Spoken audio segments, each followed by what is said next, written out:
মানুহে সাধাৰণতে ঈশ্বৰৰ বিষয়ে কি বুলি ভাবে?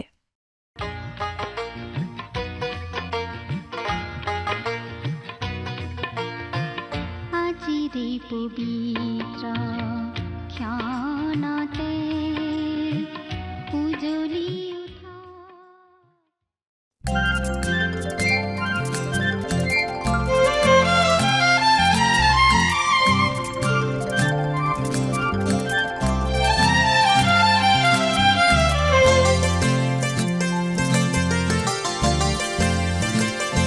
সৃষ্টি চাই অবাক হৈ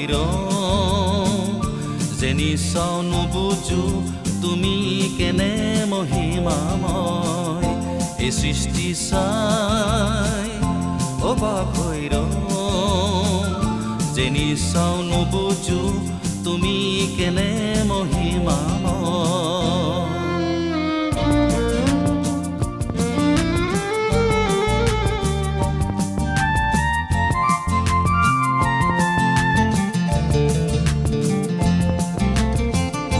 আকাশৰ বুকু তোমাৰ পৰাক্ৰম পৃথিৱীত সৃষ্টিৰ কেনে অনুগ্ৰহ অহো বাক্যেৰে পৃথিৱী সজালা নৈ পৰ্বত পিৰিখেৰে আঁকিলা সুন্দৰ ভাৱনা মনোৰম ৰচনা জানজুৰি যেনেকৈ বৈ গৈছে নদীলৈ প্ৰশংসা নিগৰে হে প্ৰভু তোমালৈ জানজুৰি যেনেকৈ বৈ গৈছে নদীলৈ প্ৰশংসা নিগৰে হে প্ৰভু তোমালৈ এই সৃষ্টি চাই অবাক হৈ যেনি চাও নুবুজো তুমি কেনে মহিমাময়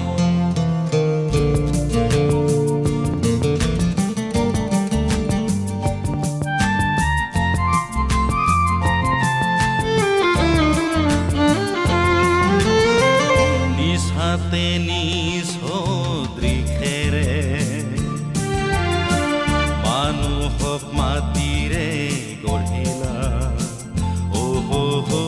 মানুহত সন্তোষ পাবলৈ প্ৰাণ আত্মা ফুৰে দান কৰিলা। নমস্কাৰ, আমাৰ ভক্তিবচন অনুষ্ঠানলৈ আপোনাক স্বাগতম জনাইছো। খ্ৰীষ্টীয় বিশ্বাসী লোকসকলৰ বাবে বিশেষভাৱে প্ৰস্তুত কৰা এই ভক্তিবচন অনুষ্ঠানটো হৈছে বাইবেল অধ্যয়নৰ ধাৰাবাহিক অসমীয়া অনুষ্ঠান।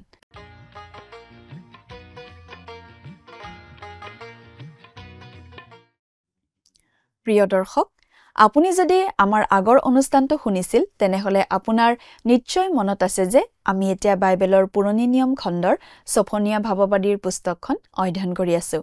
আগৰ অনুষ্ঠানত আমি এই ছফনিয়া ভাৱবাদীৰ পুস্তকখনৰ 1 নম্বৰ অধ্যায়ৰ 1 নম্বৰ পদৰ পৰা 4 নম্বৰ পদলৈকে পঢ়ি তাৰ ভিত্তিত আগবঢ়োৱা আলোচনা শুনিবলৈ পালো।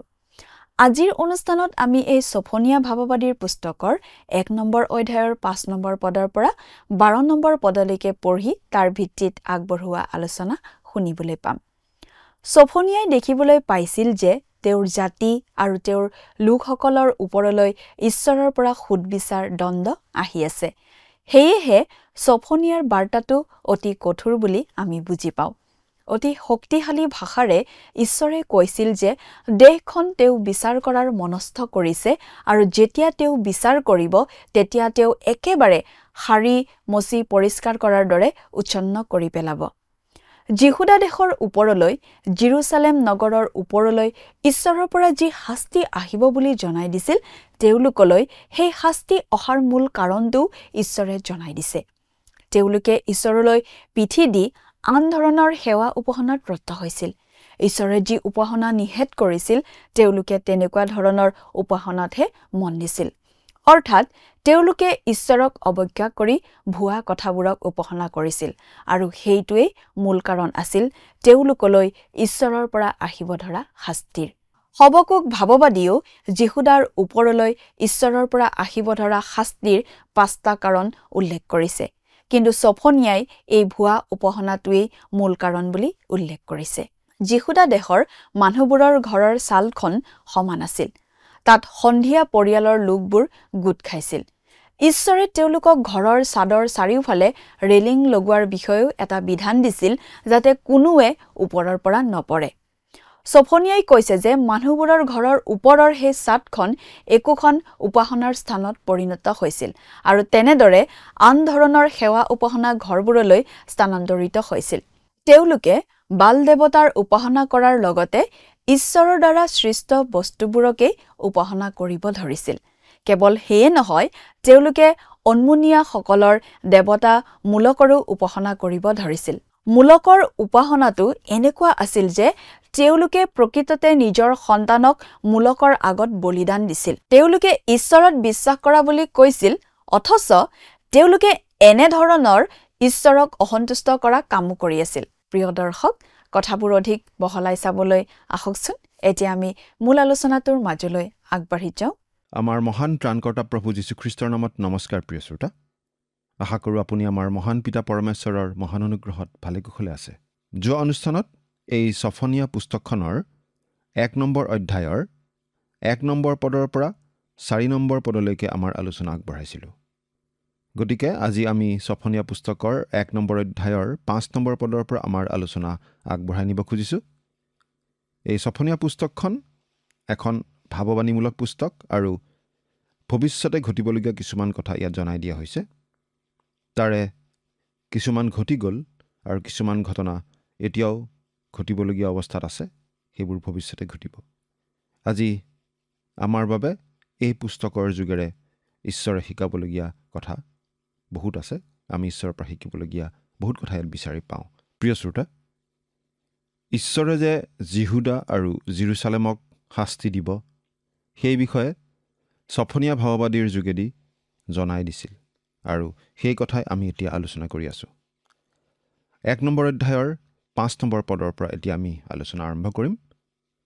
বাইবেলৰ পৰা পাঠ কৰি দিম, অনুগ্ৰহ কৰি চাই যাব, আৰু যদিহে লগত বাইবেল নাই অনুগ্ৰহ কৰি মন দি শুনিব।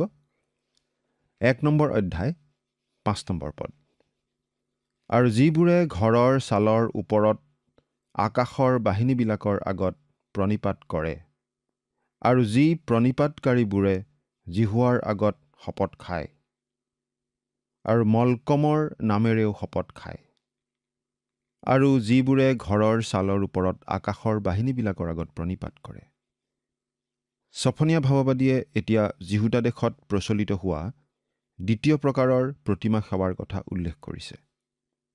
এইটো দেখাত বেছি খোলাখুলি ধৰণৰ নহয়, কিন্তু আচলতে এই ধৰণৰ প্ৰতিমা সেৱাটো বেছি ভয়ংকৰ। লোকবিলাকৰ ঘৰৰ ছালবোৰ সমান আছিল আৰু ইছৰাইল দেশত এতিয়াও তেনেকুৱাই। এই ঠাইতেই পৰিয়ালৰ লোকবোৰ আবেলি গোট খাইছিল আৰু ঈশ্বৰে তেওঁলোকক এটা বিধানেই দিছিল, ঘৰৰ ছালৰ চাৰিওপিনে বেৰ বা ৰেলিং দিবলৈ, যাতে কোনো তলত পৰি নাযায়। ছফনিয়াই কৈছে যে ঘৰৰ ছালবোৰ উপাসনাৰ স্থান হৈ পৰিছিল, অৰ্থাৎ প্ৰতিমা সেৱাই ঘৰৰ মাজত ভালদৰেই খোপনি লৈছিল। গতিকে আমি অনুমান কৰিব পাৰোঁ যে প্ৰতিটো ঘৰেই একো একোটা পৰজাতীয় মন্দিৰ যেন হৈ পৰিছিল, য'ত প্ৰতিমা সেৱা অবাধে চলিছিল। অৰ্থাৎ প্ৰতিমা সেৱাই সেই যিহুদী লোকসকলৰ ঘৰবোৰ ভালদৰে গ্ৰাস কৰি পেলাইছিল। যিবোৰে আকাশৰ বাহিনীবিলাকৰ আগত প্ৰণিপাত কৰে, অৰ্থাৎ সূৰ্য, চন্দ্ৰ, তৰা আদি। এই কামটো আছিল সৃষ্টিকৰ্তাক এৰি সৃষ্ট বস্তুক উপাসনা কৰা কাৰ্য। তেওঁলোকে সৃষ্টিকৰ্তাক সেৱা উপাসনা কৰিবলৈ এৰি নিৰ্মিত বস্তুবোৰৰহে সেৱা উপাসনা কৰিবলৈ আৰম্ভ কৰিছিল। তেওঁলোকে গ্ৰহণ কৰা এইটো দ্বিতীয় ধৰণৰ প্ৰতিমা সেৱা আছিল। সকলোতকৈ ভয়ংকৰ, সকলোতকৈ আধুনিক, কিন্তু চকুত নপৰা ধৰণৰ প্ৰতিমা সেৱাৰ কথাটো তাৰ পাছতেই উল্লেখ কৰা হৈছে। যি প্ৰণিপাতকাৰীসকলে জিহুৱাৰ আগত শপত খায় আৰু মলকমৰ নামেৰেও শপত খায়। মলকম আচলতে মোলেকৰ এটা নাম। মোলেক হৈছে অমুনীয়াবিলাকৰ দেৱতা। এই দেৱতাৰ পূজাত তেওঁলোকে নিজৰ সন্তানবোৰক উচৰ্গা কৰিছিল। ইয়াত ভয়াৱহ কথা এইটোৱেই যে যিহুদীসকলে মোলেকৰ লগতে একে সময়তে জীৱন্ত আৰু প্ৰকৃত ঈশ্বৰৰ সেৱা উপাসনা কৰা লোক বুলিও নিজকে চিনাকি দি আহিছিল। তেওঁলোক ঈশ্বৰ জিহুৱাৰ মন্দিৰলৈ গৈছিল। তেওঁলোকে প্ৰকৃত ঈশ্বৰক জনা বুলি কৈছিল, প্ৰকৃত ঈশ্বৰক চিনি পাওঁ বুলি কৈছিল, প্ৰকৃত ঈশ্বৰক বিশ্বাস কৰা বুলি কৈছিল। কিন্তু তেওঁলোকে মোলেকৰো উপাসনা কৰিছিল। তেওঁলোকে একে সময়তে দুয়োটা কাম কৰি আছিল। এই চকুত নলগা কিন্তু ভয়ংকৰ কথাটো আজিও ঘটি আছে। বহুতো তথাকথিত খ্ৰীষ্টীয় মণ্ডলী আছে যিবোৰক আচলতে আমি কোনোপধ্যেই প্ৰকৃত খ্ৰীষ্টীয় মণ্ডলী বুলি ক'ব নোৱাৰোঁ। প্ৰকৃত মণ্ডলী এজন ব্যক্তিৰ আধাৰত গঠিত হয়। সেই ব্যক্তিজন হৈছে যীশুখ্ৰীষ্ট। আজি খ্ৰীষ্টীয় মণ্ডলীয়ে তেওঁক শ্ৰদ্ধা জনাবলৈ, তেওঁক অধিক জানিবলৈ, বুজিবলৈ, তেওঁৰ গুৰিত পৰস্পৰে সহভাগিতা লাভ কৰিবলৈ নিয়মিতভাৱে গোট খোৱা উচিত। এসময়ত খ্ৰীষ্টীয় মণ্ডলীয়ে তাকেই কৰিছিল। আদিমণ্ডলীয়ে যি কৰিছিল সেই সকলোবোৰে গীৰ্জালৈকে আঙুলিয়াইছিল। আপুনি বাৰু এনেকুৱা মণ্ডলী পাইছেনে য'ত খ্ৰীষ্টৰ কথা প্ৰায়ে উল্লেখ কৰাই নহয়? উল্লেখ কৰিলেও অৱহেলাৰ ভাৱ এটাহে প্ৰকাশ পায়। কিন্তু এনেকুৱা মণ্ডলীও আছে। এনেকুৱা কিছুমান মণ্ডলী আছে য'ত যীশুখ্ৰীষ্টৰ ঐশ্বৰিকতাৰ বিষয়টো অৱহেলা কৰা হয়। তেওঁ যে ঈশ্বৰ সেই কথাটো তেনেকুৱা মণ্ডলীবিলাকে অস্বীকাৰ কৰে। তেওঁলোকে আচলতে তেওঁৰ উপাসনা নকৰে, মুখেৰেহে কৰে। তেওঁলোকে খ্ৰীষ্টৰ উপদেশ আদিৰ কথা কয়, তেওঁ যে কিমান মহান ব্যক্তি আছিল সেই কথা কয়। তেওঁলোকে আনকি তেওঁক ছুপাৰষ্টাৰ বুলিও কয়। কিন্তু আমাৰ বাবে অৰ্থাৎ খ্ৰীষ্টীয় বিশ্বাসীসকলৰ শাস্ত্ৰত যি লিখা আছে সেইবোৰ তেওঁলোকে অগ্ৰাহ্য কৰে। এয়া আচলতে এটা ভণ্ডামী, খ্ৰীষ্টীয় বিশ্বাসৰ এটা ভণ্ড ৰূপহে। এনেকুৱা ধৰণৰ গোপন তথা চকুত নপৰা ধৰণৰ প্ৰতিমা সেৱা সেই সময়ত জিহুদা দেশত প্ৰচলিত হ'ব ধৰিছিল। মানুহবিলাকে বিভিন্ন ৰীতি নীতি আদি পালন কৰি গৈছিল।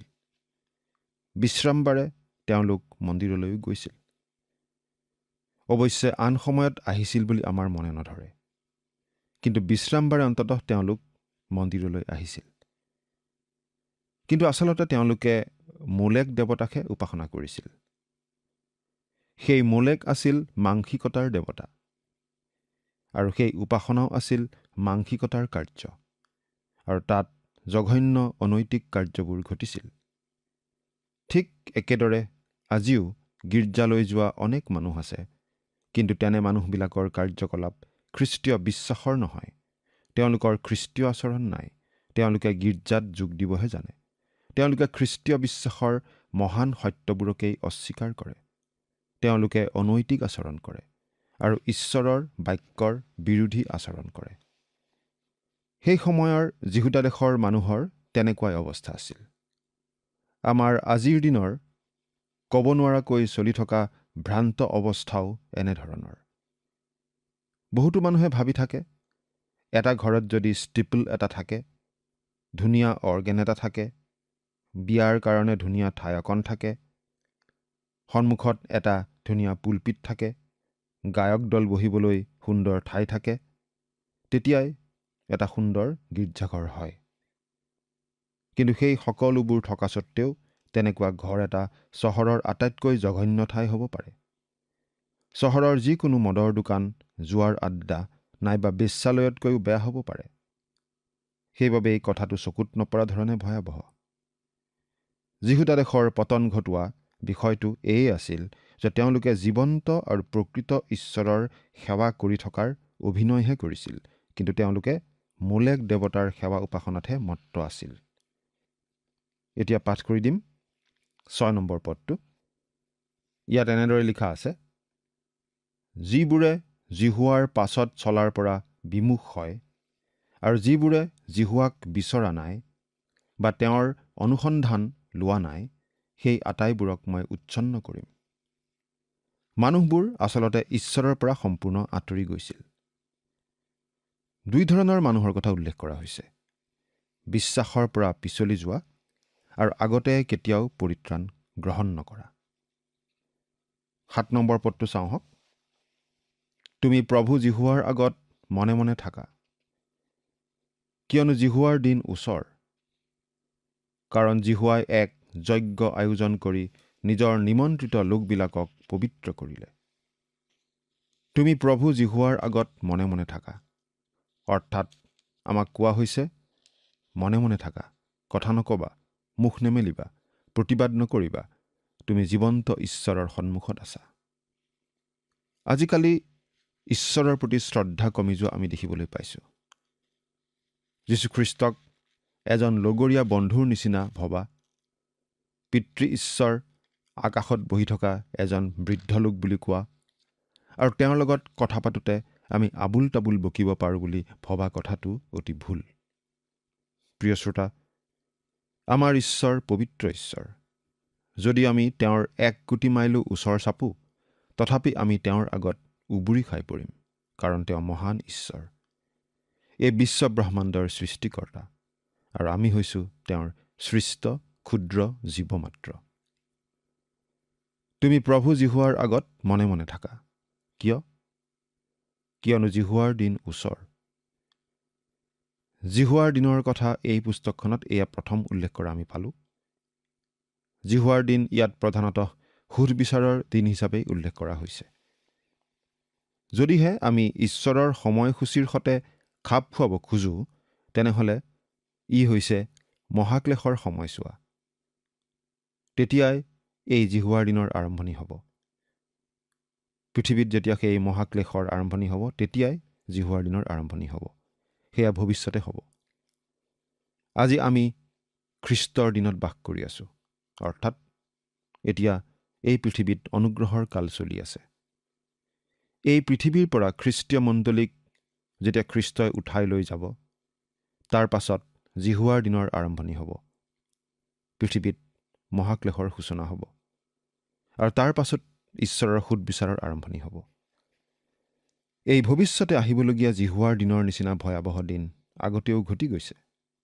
যেতিয়া নবুখদনেছৰ ৰজা আহি জেৰুজালেম ধ্বংস কৰি, পুৰি ভস্ম কৰি, হাল বাই এৰি থৈ গৈছিল, সেই ইছৰাইল দেশ টকলা হৈ পৰিছিল। আজিও তাত খুব কম গছে আছে, কিন্তু এসময়ত তাৰ সকলো ঠাই গছ গছনিৰে ভৰা, দ্ৰাক্ষাবাৰীৰে ভৰা আছিল। গাখীৰ মৌৰে ভৰা দেশ আছিল।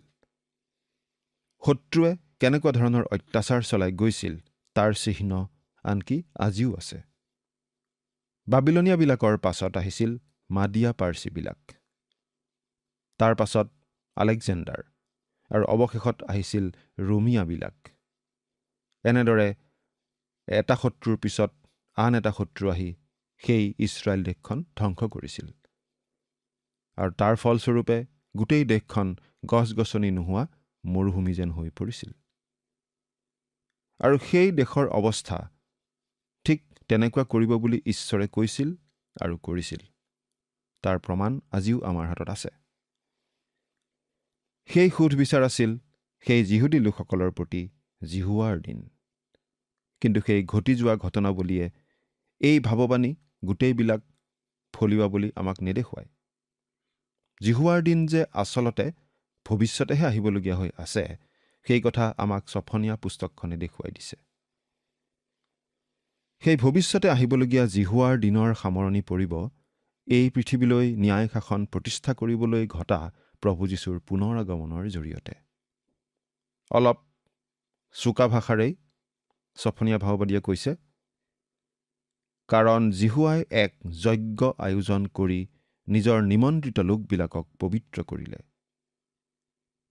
সেই নিমন্ত্ৰিত লোকবিলাকেই হ'ব যজ্ঞৰ বলি, আৰু সেই যজ্ঞ মানে হৈছে দেশখনলৈ নামি আহিব ধৰা সুধ বিচাৰ আৰু দণ্ড।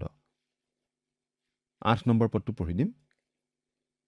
জিহুৱাৰ সেই যজ্ঞৰ দিনা মই প্ৰধান লোকবিলাকক, ৰাজকোঁৱৰবিলাকক আৰু বিদেশী সাজ পিন্ধা আটাইবোৰক দণ্ড দিম। শাসকসকল ঈশ্বৰৰ পৰা আঁতৰি গৈছিল। ছিদিকিয়া ৰজাৰ ৰাজত্বৰ সময়লৈ চালেই আমি এই কথা বুজি পাওঁ। তেওঁ আছিল শেষৰজন যিহুদী ৰজা। তেওঁৰ চকুৰ আগতে নিজৰ সন্তানক বধ কৰা হৈছিল আৰু তাৰ পাছত তেওঁৰ চকু উলিয়াই দিয়া হৈছিল। এইটো নিঃসন্দেহে অতি নিষ্ঠুৰ কাৰ্য আছিল। কিন্তু তেওঁলোকে ঈশ্বৰৰ পৰা সাৱধানবাণী আগৰ পৰাই পাই আছিল আৰু এই লোকবিলাকৰ কাৰণে সেয়েই আছিল জিহুৱাৰ দিন। 9 নম্বৰ পদ, আৰু দুৱাৰদলিৰ ওপৰেদি জাপ মৰা আটাইবোৰক অত্যাচাৰ আৰু প্ৰবঞ্চনাৰ ফলেৰে নিজৰ প্ৰভুৰ ঘৰ পূৰ কৰাবোৰক সেইদিনা মই দণ্ড দিম। এজন বাইবেল পণ্ডিতে কৈছে, ইয়াত ক'ব খোজা হৈছে ধনীসকলৰ লগোৱাবোৰে আনৰ সা সম্পত্তি কাঢ়ি আনি নিজৰ মালিকক ধনী কৰিবলৈ খৰখেদা কৰাৰ কথা। কিছুমানে দুখীয়াৰ মাটি সম্পত্তি কাঢ়ি কাঢ়ি লৈ গৈছিল।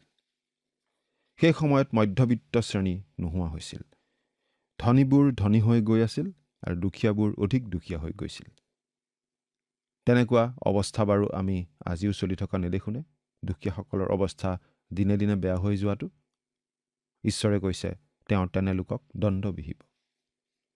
10 নম্বৰ পদ, জিহুৱাই কৈছে সেইদিনা মৎস্য দুৱাৰৰ পৰা চিঞৰি কন্দাৰ শব্দ আৰু দ্বিতীয় খণ্ডৰ পৰা হাহাকাৰৰ আৰু পৰ্বতবোৰৰ পৰা মহা ভাঙৰ শব্দ হ'ব।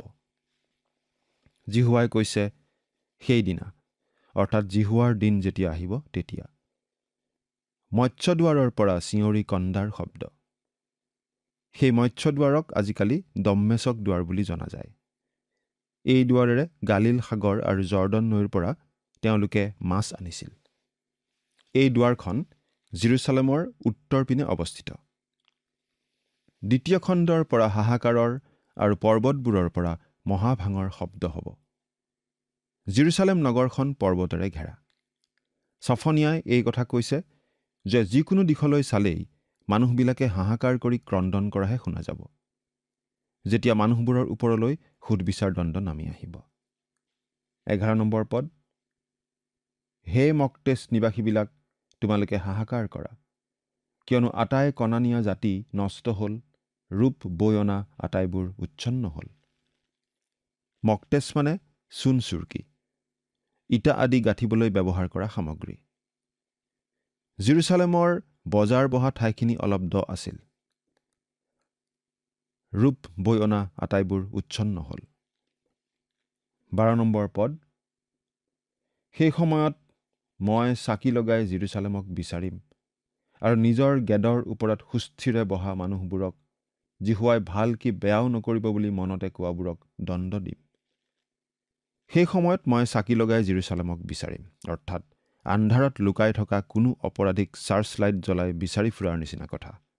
ঈশ্বৰে কৈছে মই জেৰুচালেমখনক তেনেকৈ তন্ন তন্নকৈ বিচাৰিম আৰু মই সকলোবোৰ মন্দতা আৰু পাপ প্ৰকাশ কৰি দিম। নিজৰ গেদৰ ওপৰত সুস্থিৰে বহা মানুহবোৰক, ইয়াৰ অৰ্থটো এনেকুৱা ধৰণৰ যে নিৰ্বিকাৰভাৱে কোনো চিন্তা নকৰাকৈ আৰামত থকা মানুহবোৰক। সেই মানুহবোৰে কথাবিলাক অতি সহজভাৱে লৈছিল। তেওঁলোক ভোগবিলাসৰ সমাজত বাস কৰা লোক আছিল। তেওঁলোকলৈ সুধবিচাৰ আহিব বুলি তেওঁলোকে কেতিয়াও ভবা নাছিল, যেনেকৈ আজিৰ মানুহেও নাভাবে। আজিৰ মানুহেও এই কথা চিন্তা নকৰে যে আমাক গোটেই দেশ তথা জাতিক ঈশ্বৰে সুধবিচাৰ কৰিব। জিহুৱাই ভাল কি বেয়াও নকৰিব বুলি মনতে কোৱাবোৰক, অৰ্থাৎ সেই মানুহবোৰে কৈছিল ঈশ্বৰে একো নকৰে, ঈশ্বৰ নিষ্ক্ৰিয় হৈ বহি আছে আৰু ভৱিষ্যতেও ঈশ্বৰে একো নকৰে। আপোনাৰ নিশ্চয় মনত আছে, হবকুক ভাৱবাদীয়ে সুধিছিল, প্ৰভু, তুমি এই পাপ মন্দতাৰ বিষয়ে কিয় একো ব্যৱস্থা হাতত লোৱা নাই? তুমি একো নকৰা কিয়? তাৰ উত্তৰ ঈশ্বৰে দিছিল এই বুলি, মই কৰিব লগাখিনি কৰি আছো। আৰু যেতিয়া হবকুকক ঈশ্বৰে দেখুৱাইছিল তেওঁ কি কৰিবলৈ ধৰিছে, তেতিয়া হবকুকে মানুহবোৰৰ প্ৰতি ঈশ্বৰৰ কৰুণা ভিক্ষা কৰিবলৈ ধৰিছিল। বহুতো মানুহে কয়, মই ঈশ্বৰৰ কথা নাভাবোৱেই, তেওঁ একো ভালো নকৰে, একো বেয়াও নকৰে। তেওঁলোক ঈশ্বৰ বিষয়ক কথাত একেবাৰে নিষ্ক্ৰিয় আৰু পক্ষহীন। তেনে মানুহৰ পৰাই কোনোৱে ক'বলৈ ধৰে ঈশ্বৰ মৰি গ'ল বুলি। আমাৰ নিচিনা ভোগবিলাসত দিন কটোৱা মানুহৰ সমাজৰ পৰাহে তেনে চিন্তাধাৰা উদ্ভৱ হোৱাটো সম্ভৱ। কাৰণ আজিৰ মানুহে এই বুলি কয়, আমাৰ বাবে ঈশ্বৰৰ কোনো প্ৰয়োজন নাই। আজিৰ মানুহে ভাবি থাকে ঈশ্বৰৰ কোনো কাম নাই। ছফনীয়া ভাৱবাদীৰ দিনতো ইছৰাইল জাতিৰ মাজত তেনেকুৱা মানুহৰ সংখ্যা বৃদ্ধি পাইছিল। কিন্তু ছফনীয়া ভাৱবাদীৰ যুগেৰে ঈশ্বৰে জনাই দিছে যে তেওঁলোকৰ সেই চিন্তাধাৰা ভুল। তেনেকুৱা ধৰণৰ মানুহৰ চিন্তাধাৰা ভুল বুলি ঈশ্বৰে ভৱিষ্যতেও দেখুৱাব। আপুনি বাৰু ঈশ্বৰ সম্বন্ধে কেনেকুৱা ধাৰণা মনত ৰাখি আছে? সেই ঈশ্বৰৰ প্ৰতি আপোনাৰ অন্তৰত শ্ৰদ্ধা, ভক্তি, ভয়ৰ ভাৱ আছেনে? চিন্তা কৰি চাওকচোন। ঈশ্বৰে আপোনাক আশীৰ্বাদ কৰক। আমেন।